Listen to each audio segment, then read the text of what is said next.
42 000 abonnés sur Instagram, 25 000 abonnés sur Facebook, donc c'est des jolis chiffres. Ma question par rapport à tout ça, c'est quelles sont les actions marketing ou campagnes que vous avez effectuées pour avoir de tels résultats en 2 ans? Rien. Non, alors là, pour le coup, non, non. Rien. Bonjour à toutes et à tous, bienvenue sur le premier épisode du Brand Podcast. Je suis Eddy, votre animateur pour cette émission. Et aujourd'hui, je suis très content, très heureux d'animer ce podcast parce que j'ai une invitée très spéciale. C'est Florie qui est cofondatrice chez Jolie Culotte. Et on va passer une petite trentaine de minutes avec elle pour un petit peu décortiquer comment est-ce qu'avec sa cofondatrice, elle a pu créer une marque authentique et créative. Je le rappelle pour ceux qui écoutent ce podcast pour la première fois, le Brand Podcast, c'est un podcast qui a pour but d'aider les marques de demain, en les aidant à s'adapter aux défis du digital. Voilà, aujourd'hui on est en crise économique, il y a la pandémie, etc. Et du coup, c'est encore plus important, plus que jamais, de créer des marques qui soient vraiment authentiques pour survivre en ces temps difficiles. Voilou. Florie, je ne sais pas si tu veux te présenter un petit peu pour les gens qui ne te connaissent pas. Alors bonjour, merci déjà beaucoup Eddy de me recevoir sur ce podcast. Donc je suis Florie et je suis donc la cofondatrice avec Prune Aubry là, qui n'est pas avec moi, mais de la marque Jolie Culotte. Voilà. Super cool. Ça fait combien de temps que tu as créé la marque ? Alors, la marque a été créée en janvier 2018, donc on n'a pas encore 3 ans, mais la réalité, c'est qu'on a commencé avec Prune à travailler dessus au moins 2 ans avant de lancer la marque à proprement parler d'une manière commerciale. Ok, ça marche. Et du coup, par rapport à tout ça, moi j'ai un petit peu fouiné sur votre site, sur vos réseaux sociaux et tout ça, et je suis tombé sur une phrase qui m'a beaucoup fait rigoler. C'est quand on regarde un petit peu votre concept, il y a écrit « Des jolies culottes, on en trouve plein. Des jolies culottes bio, un peu moins. Mais alors, des jolies culottes bio à un prix raisonnable, c'est simple, on n'en trouve pas. » Et Voilà. cette phrase, pour moi, c'est un peu représentatif de tout l'esprit autour de votre marque. Mais je voulais te demander, pour toi, c'est quoi la mission de Jolie Culotte ? Alors, la mission de Jolie Culotte, c'est toujours, c'est de démocratiser la lingerie mode éthique pour toutes les femmes. Voilà, c'est vraiment la phrase que tu as citée, on peut pas mieux résumer le concept que ça. C'est la mission un peu folle qu'on s'est lancée avec Prune quand on a lancé la marque. Il y avait plein déjà de marques de lingerie, toutes super, d'autres moins à notre goût. Mais en tout cas, ce qui est certain, c'est que l'offre du marché était déjà extrêmement complète, avec de très très belles choses. Et le seul problème, c'est que les très belles choses, on ne pouvait pas se les payer. Donc voilà, et ça c'était un peu dommage. Et surtout, ces belles choses, malheureusement, elles étaient jamais forcément toujours, pour pas dire souvent, pas très très éthiques, ou en tout cas jamais bio, ça c'est sûr, mais pas très regardantes non plus sur finalement d'où ça venait, comment c'était fait, etc. Donc là, on s'est tout de suite rendu compte qu'il y avait aussi quelque chose à faire à ce niveau-là. Donc c'était une double mission, à la fois démocratiser, ça veut dire rendre accessible avec des prix. Le but, c'était de vendre toutes les culottes dès 8 euros. Des culottes qui, normalement, sont vendues pour des produits similaires entre 35 et 70 euros. Donc c'est une grosse mission, gros travail là-dessus. Et puis après, l'autre partie, c'était avoir une marque qui plaît, tout simplement, avec des produits qui plaisent aux femmes, qui soient extrêmement confortables et hyper qualitatifs et évidemment éthiques. Ok, super cool. Sur ce podcast, j'essaie d'être au plus concret possible pour les personnes qui sont en train de créer leur marque ou qui ont déjà des marques et qui voudraient les changer. Est-ce que tu auras un exemple de projet qui n'a pas été mis en place parce qu'il ne respectait pas nécessairement ou les valeurs ou la mission de la marque? Peut-être au niveau de la conception des produits ou du site, je sais pas. Ouais, bien sûr. Il y en a plusieurs. Tous les jours, on fait des choix qui vont finalement finir par définir ce qu'on fait et qui on est. Mais ouais, tout à fait. Il y a plein de choses qu'on n'a pas validées. Typiquement, on n'a pas validé le fait de partir au Bangladesh ou de partir en Inde ou de partir en Asie d'une manière générale. Ça a été des choses tout de suite où on a eu des propositions d'usines là-bas, évidemment pour des prix très intéressants. Mais voilà, ça fait partie des choix que volontairement on n'a pas fait. Dès le début, on a préféré essayer de trouver des solutions en circuit court. Donc ça aussi, c'était pas facile, parce que forcément, c'est moins clé en main proche de chez nous que ces pays qui sont plus habitués, on va dire, à recevoir beaucoup de demandes d'Européens ou d'Américains. Mais en tout cas, voilà. Donc ça, c'est des choix typiquement qu'on a souhaité ne pas faire. Et puis, il y en a plein au quotidien, sur le packaging aussi. Voilà, on voulait absolument, au début, on a commencé avec un packaging qui n'était pas en carton. Donc, on a très vite vu que c'était pas ce qu'il fallait, qu'on a tout de suite changé dès qu'on a pu. Pour aller vers des choses recyclables. Voilà, il y a plein de choix où on a arbitré, et même aujourd'hui où on arbitre encore, tu vois, sur les maillots de bain par exemple, oui, ça nous coûterait un tiers moins cher de faire des maillots de bain en fibre classique, et non, on va prendre de l'éconyle en fibre recyclée, ça nous coûte un tiers plus cher, mais voilà, c'est plein de sacrifices, entre guillemets, au niveau financier, qu'on est prêt à faire, puisqu'on n'impacte pas ce prix-là sur nos clients, donc ça veut dire que c'est nous qui l'absorbons, ce qui veut dire que c'est des choix tous les jours d'essayer de faire les choses mieux, pas parfaitement parce que honnêtement c'est jamais parfait en tout cas, voilà. Mais en tout cas on essaye tous les jours de faire mieux. Ok, super cool. Par rapport toujours à votre marque, quand je regarde votre marque aujourd'hui sur le site internet, sur vos visuels, etc., il y a quelque chose de fort qui s'émane, mais j'aimerais bien mettre un nom dessus et je pense qu'avec cet exercice, ce sera pratique. Alors, on va l'appeler, comment on va l'appeler? On va l'appeler Prune, comme ça, cofondatrice. Jolie culotte est humaine, elle s'appelle Prune, elle a une jolie culotte du coup. Quels sont ces 3 traits de caractère pour toi? Alors, si la cliente c'est Prune, c'est ça? Ouais, c'est ça. Ces 3 traits de caractère, typiquement, c'est une cliente qui d'abord, je pense, est à la recherche d'authenticité, parce que je sais que c'est quelque chose qui revient très vite très souvent chez notre communauté, chez nos clientes. C'est vraiment cette envie de voir des vraies femmes, ce côté body positif, ce côté spontané et joyeux aussi, hyper important. Donc ça, c'est quelque chose qui a l'air de plaire, en tout cas dans la marque. Ensuite, je dirais que c'est l'aspect produit. Tout simplement, c'est des produits qui sont frais, qui sont colorés, qui sont gais aussi, encore une fois. Et surtout, en plus, quand on creuse un petit peu derrière, on se rend compte que en plus, c'est bio, c'est éthique. Et ça, typiquement, c'est ce qu'on appelle dans le marketing une raison supplémentaire de croire dans la marque, c'est-à-dire RTB. C'est Reason to Believe. Et ça, c'est une raison supplémentaire de croire dans ta marque. Mais la raison pour laquelle, on va dire 95% de nos clientes viennent chez nous, c'est d'abord parce que c'est joli. Et en plus, c'est bio, c'est éthique. Mais c'est d'abord parce que c'est joli. Alors, et puis évidemment, on a la cliente un peu plus green qui, elle, mais ça représente peu de nos clientes, mais ça c'est génial, qui, elle, vraiment arrive parce qu'elle cherche une marque bio. Et là, elle nous trouve, on est une des très rares marques de lingerie bio. Donc voilà. Et voilà. Et le troisième point, ça serait l'accessibilité. Voilà, qui est hyper importante. Donc voilà, le fait que les produits soient à des prix convenables, c'est-à-dire que chez nous, on a trouvé un palliatif au fait de faire des prix trop élevés en proposant d'avoir un tarif dégressif à l'unité. C'est-à-dire que plus on va en acheter, plus le prix va baisser. Et souvent, on a des paniers d'ailleurs de plusieurs copines qui achètent ensemble. Donc, on a plein de paniers multitailles avec du XS, du L, du M, du XL dans la même commande. Et même des collègues de bureau, etc., qui achètent ensemble pour pouvoir toucher ces culottes qui, de base, on devrait vendre entre 15 € et, je disais, 70 €, c'est la vérité. Voilà, elles vont les toucher à 8 € l'unité. Puisque dès 8 culottes achetées, c'est 8 €. Ok. Je voulais un peu savoir aussi par rapport à votre processus, parce que tu m'as parlé un peu du fait que voilà, la marque est bio, elle est éthique, elle est transparente. Toutes ces valeurs, est-ce que vous avez eu une méthode particulière pour les trouver? Est-ce que c'est à partir du moment où vous avez une simple conversation, ou même c'est un constat de marché? Comment vous avez fait pour réfléchir autour des valeurs de la marque?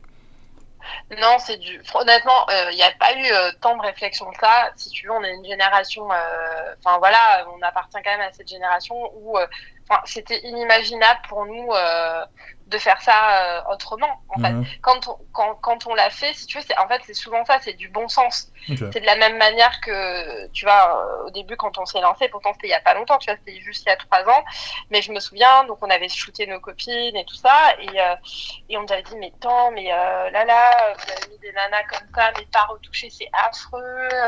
Mais mon Dieu, enfin voilà, vous prêchez pour l'obésité. Enfin, on a eu plein de retours hyper négatifs au début. Aujourd'hui, c'est devenu la nouvelle norme, et même des marques qui ont complexé des femmes pendant des années se mettent même elles-mêmes à communiquer sur des femmes plus rondes. Bon, on se détend, elles vont s'arrêter aux 40 étant l'obésité, quoi.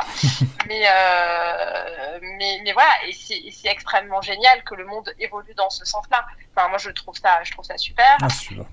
Et c'est pareil pour tous les choix. Par rapport au bio, etc. Aujourd'hui, des jeunes de nos âges, je veux dire entre 25 et 35 ans, qui lancent une marque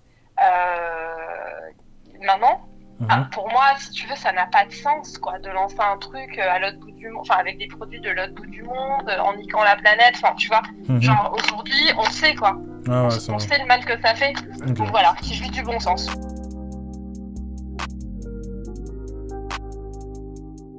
Ok, ça marche. Bon, du coup, pas de processus magique, soyez simple et respectez le bon sens et vous ferez des belles marques. On va passer à la seconde partie du podcast par rapport un peu plus à la communication.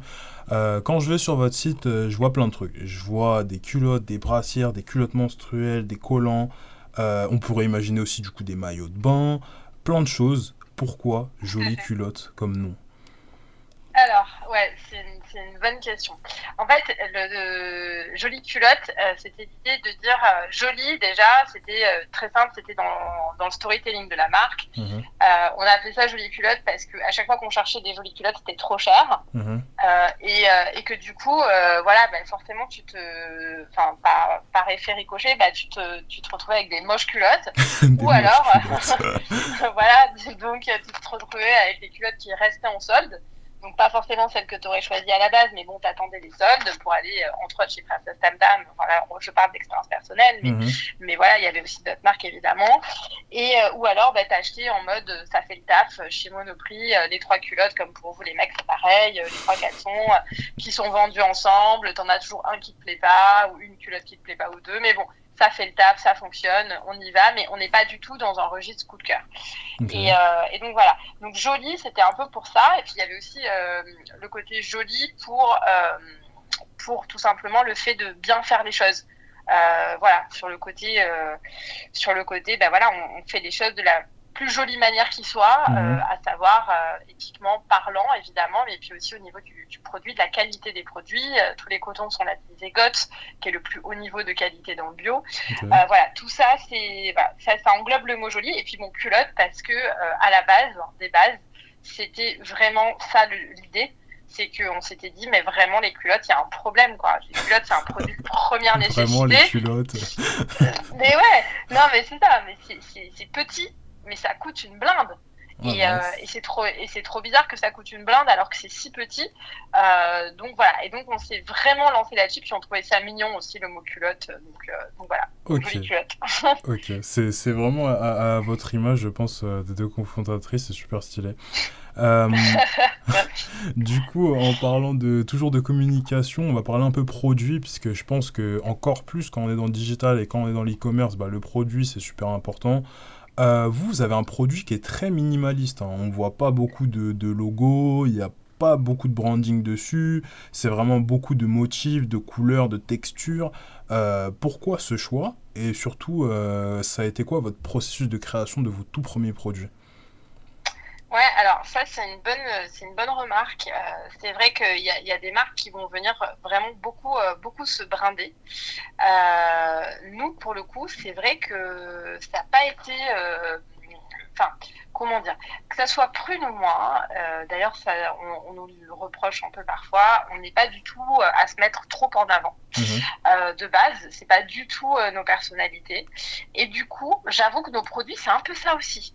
C'est-à-dire qu'on s'est pas dit, on va mettre du gros logo partout, tout le monde va savoir que c'est nous. Ce qui, en soi, d'ailleurs, c'est une très bonne réflexion, est une bonne chose. C'est une bonne chose aussi. Comme ça, au moins, dès que tu vois le petit machin, tu sais que c'est telle marque ou telle autre marque ou machin. Nous, c'est vrai qu'on a préféré construire vraiment une communauté de femmes. Vraiment là-dessus. Et finalement, pas tant brandé que ça nos produits, parce qu'ils parlent d'eux-mêmes. Là où on est, entre guillemets, assez reconnaissable aujourd'hui, c'est sur les imprimés. Ok. Parce qu'on fait beaucoup d'imprimés hyper marqués, on va dire, mais aussi sur les basiques, parce qu'on a beaucoup de basiques. Mais c'est vrai que de base, on n'est pas des adeptes, que ça soit Prune ou moi, des marques au gros logo, quoi. Ok. Et voilà, c'est juste pas notre tempérament. Mais par contre, je challenge le truc en disant ouais, c'est aussi très cool les marques qui sont reconnaissables d'un seul coup d'œil. Et c'est toujours intéressant de se poser la question à comment tu fais pour que dès qu'on te voit, bim, on sait que c'est toi, comme c'est le cas pour Calvin Klein, typiquement, comme c'est le cas pour pas mal de marques d'une manière générale. Et c'est toujours un plus, en réalité, d'avoir ça. Mais c'est vrai que nous, on n'a pas pensé la marque comme ça. Ok. Et par rapport à vos packaging, est-ce que vous vous différenciez peut-être un peu plus à ce niveau-là ou pas du tout? Alors, si, alors bien sûr. Alors après, on est extrêmement. Nos produits sont quand même hyper reconnaissables, hein, parce que dans le sens où il y a quand même, enfin évidemment, il y a le logo sur chacun des produits, etc. Mais c'est caché, c'est pas visible. Mais par contre, voilà, tout ce qui va être packaging, c'est du packaging recyclable, en carton, qui est brindé bien évidemment aux couleurs de la marque. Mais ce qui compte beaucoup pour nous, c'est surtout voilà l'état d'esprit autour de la marque, plus que le branding à proprement parler. Le branding, on va dire qu'on le fait à minimum, enfin vraiment c'est le minimum qui est fait, mais nos clientes, c'est aussi ce qu'elles recherchent. Voilà, c'est ça. Je pense que ça correspond pas mal à nos clientes aussi. Ok, il y a un product market fit qui est déjà bon, donc autant le laisser comme il est, effectivement. Ouais, c'est un peu l'idée. Ok. On va parler un petit peu de social pour clôturer la partie plus communication. Aujourd'hui, vous avez créé une belle communauté. Tu me le disais encore en amont, que la communauté, c'est super important dans le développement de votre marque. Vous avez la chance d'avoir 2 comptes certifiés, hein, avec 42 000 abonnés sur Instagram, 25 000 abonnés sur Facebook, donc c'est des jolis chiffres. Ma question par rapport à tout ça, c'est quelles sont les actions marketing ou campagnes que vous avez effectuées pour avoir de tels résultats en 2 ans? Rien. Non, alors là, pour le coup, ouais, non. Rien. Non, mais je le dis, non, c'est vrai. Hein. Honnêtement, je me souviens des premiers 10 000, parce que les premiers 10 000, c'est ce qui nous permettait d'avoir le swipe up. Et donc de pouvoir du coup vendre, enfin de pouvoir rediriger vers le site internet. Mais c'est vrai que là où on a eu beaucoup de chance, et là encore une fois, ça dépend des marques, mais nous ça a été les clientes. On est vraiment une marque de bouche à oreille. On n'est pas du tout, comment dire, on n'a pas eu beaucoup de presse, tu vois, de presse à proprement parler, hein, tu vois, la presse plus classique, pas tant. Parce que on est des produits, ben justement, on est assez accessible, etc. Donc, du coup, la presse, c'est peut-être moins son délire. Elle préfère parler des produits chers, préfère parler. Enfin, voilà. Nous, on pensait qu'on aurait vachement de presse sur le côté bon plan et tout. On se dit non mais c'est génial. Enfin, nous, c'est la marque qu'on aurait rêvé avoir. On l'a créée, c'est pas pour rien, quoi. C'est vraiment parce qu'on trouve ça trop cool, quoi. Tu vois, t'as des culottes de Maboule à 8 balles. Enfin, tu vois, c'est voilà. Enfin, vraiment. Enfin, je le dis, les produits, c'est de la super qualité. Et c'est vrai que je me dis mais trop easy, enfin moi qui ai déjà bossé pour d'autres marques, enfin voilà, mais en fait non, la presse bizarrement, je sais pas, ça n'a pas marché. ça les a pas, ouais non franchement ça les a pas trop intéressés. Ok. Donc, vous avez déjà essayé de lancer des campagnes avec eux ou vous avez juste attendu? Ouais, non mais sans payer, tu vois. Ah, ok, après on d'accord. payait pas, donc voilà, non voilà, ça c'est sûr. Donc mais bon, tu vois, naturellement c'est vrai que enfin je sais pas, je me dis j'aurais été rédac mode, je me dis bah c'est trop cool, tu vois, bien sûr que je vais parler de marques accessibles pour toutes les femmes qui font des trucs bien éthiques, enfin tu vois, ça me semblait voilà. Mais non. Donc du coup c'est là où on a eu beaucoup de chance, c'est-à-dire que ça vient vraiment de nos clientes, c'est le bouche à oreille. Mais c'est vraiment le bouche à oreille et c'est hallucinant. Et c'est la plus belle des récompenses de la Terre. C'est-à-dire que même sans presse, alors bien sûr, on a eu de l'influence, on a eu des petites influenceuses trop mignonnes qui nous ont soutenues dès le début, gratuitement, des plus grosses influenceuses, enfin, je pense à Julie de 12 février notamment, qui est extraordinaire, voilà, qui nous fait des posts gratuits, mais d'ailleurs, faut que je lui dise encore merci, on a refait un récemment, alors que voilà, mais c'est hallucinant, on a eu vraiment des gens qui ont eu des coups de cœur sur la marque, et qui le font, mais d'une spontanéité hyper naturelle et trop sympathique, mais tu vois, pour l'instant, on n'a pas encore, là on lance nos premières campagnes rémunérées d'influence, on va les lancer là. On les a pas encore lancées, je suis en train de les lancer, je suis en train de valider ça en ce moment même, mais il y en a aucune qui est sortie encore. Mais tu vois, on n'a jamais pour l'instant payé véritablement une influenceuse, ou peut-être une fois pour un petit truc, mais vraiment, voilà. Donc c'est que du bouche à oreille et c'est vraiment nos clientes. Comme quoi, la marque est vraiment très très forte, hein. On construit un bon produit, on a un bon product market fit et ça le fait tout seul. Ouais, je C'est, sais pas. c'est assez Mais fort. ouais, mais je te croise les doigts. Écoute, pourvu que ça dure, on est qu'au début. Ok, bon bah super cool. On va passer du coup à la dernière partie du podcast, un peu plus sur la performance. Là du coup dans nos auditeurs on va avoir des personnes qui vont essayer de lancer des campagnes marketing, que ce soit de l'influence ou autre. Est-ce que toi et du coup même ta cofondatrice avec Jolie Culotte, vous avez déjà été face à des campagnes qui n'ont pas fonctionné? Donc vous lancez un produit, vous lancez, je sais pas, une nouvelle gamme, mais ça marche pas en fait, vous y arrivez pas. Alors, de gamme produits, honnêtement, pour l'instant, et encore une fois, on a un tout petit recul, hein. Donc c'est un peu tôt pour le dire. Aujourd'hui, non. Non? On n'a pas eu de trucs qui n'ont pas fonctionné. Ah si, peut-être. Ah si, sur le produit qui a moins fonctionné que le reste, c'est la dentelle. Ok. Ouais, ça c'est marrant. Ouais, parce qu'au début, quand on a lancé, on voulait vraiment, encore une fois, proposer tout à nos clientes. C'est-à-dire qu'elles pouvaient, pour le même prix, s'acheter du coton bio, comme de la dentelle, comme du tulle, comme du satin, comme de la laser cut, comme toutes les matières. Mhm. Et on s'est rendu compte que, bizarrement, chez nous, mais finalement, c'est pas tant bizarre que ça, la lingerie plus sexy style dentelle Ok. était pas forcément ce que voulaient nos clientes. Ok. Et donc voilà. Et donc finalement, c'est un truc qu'on n'a jamais recommandé parce que on en avait suffisamment de stock pour les 2 premières années, quoi. Ok. Ok, d'accord. Tellement, ouais, voilà. Mais bon, c'est super Mais, intéressant, quoi. mais Et par du coup, on a rapport. appris à, voilà, on a Juste, vraiment appris à connaître nos clientes. je te coupe 2 secondes par rapport à tout ça. Comment tu sais que le produit marche pas? C'est-à-dire que tu arrives sur ton PrestaShop, ton Shopify, vous avez Mm. travaillé pendant je sais pas combien de temps, vous postez le produit. Comment tu sais que le produit a pas marché? Surtout pendant combien de temps tu l'essayes avant de te dire que là en fait on le coupe? Je dirais 6 mois. 6 mois? Ok. Ouais, il faut se donner quand même le temps parce qu'après, encore une fois, nous, on est une marque, on a des gros minima de quantité. Mhm. Ça, c'est important aussi de le dire, c'est que pour avoir les prix qu'on pratique, il n'y a pas de secret. On a pris énormément de risques à la base. Mhm. Voilà, on a eu besoin d'argent au début pour se lancer, Ok. de beaucoup d'argent. On s'est lancé avec un demi-million d'euros. C'était obligatoire pour suivre les lignes de production Vous avez parce levé que, ou c'était en fonds ouais, propres? on a levé. Ok. Ok, Non, d'accord. non, non, 500 000 euros, c'est Oh. à l'époque. Ça, même, j'allais dire à l'époque, genre, je les ai maintenant, mais non, pas du tout. Même aujourd'hui, je pourrais pas le faire. Donc, non, non, non, non, enfin, on n'avait rien, quoi. Ok. On avait pas 1 euro. On a eu un prêt d'honneur de 20 000 euros, avec les arts des métiers où on était incubé, mais tu vois, on n'avait rien du tout. Ok. Donc, non, non, on a levé des fonds. Ok. On a levé un demi-million pour proposer ces prix-là à nos clientes parce qu'il n'y a pas de secret, en fait. Plus tu fais un produit bon et accessible, Mhm. plus ça te coûte cher. Ah, Si logique. on avait voulu faire le même projet en vendant nos culottes à 35 euros, 40 euros, 60 euros, on aurait eu besoin de 5 fois moins. On aurait pu lancer avec 100 000 euros, 150 000 euros, même 50 000 euros peut-être. Mhm. Voilà, ça dépend de tes minimums de production. Nous, on avait des minimums de production très gros. Donc forcément, la dentelle, pour se rendre compte que c'était pas forcément ce que recherchait notre cliente chez nous et que notre cliente était beaucoup plus intéressée par les bloomers, le coton, les imprimés, les beaux classiques, etc. Oui, il a fallu 6 mois pour se dire, oh là là, dis donc, on n'a plus de ça, on n'a plus de ça, on n'a plus de ça. Mais alors par contre, de la dentelle, on en a Ok. jusqu'au plafond, quoi. Ok, donc le KPI voilà. que tu regardes en priorité pour savoir si le truc marche pas, c'est juste les ventes, quoi. Ouais, c'est juste les ventes, bien sûr. Ok, ok, ça marche. Et du coup, quelle leçon vous en avez tiré de ça finalement?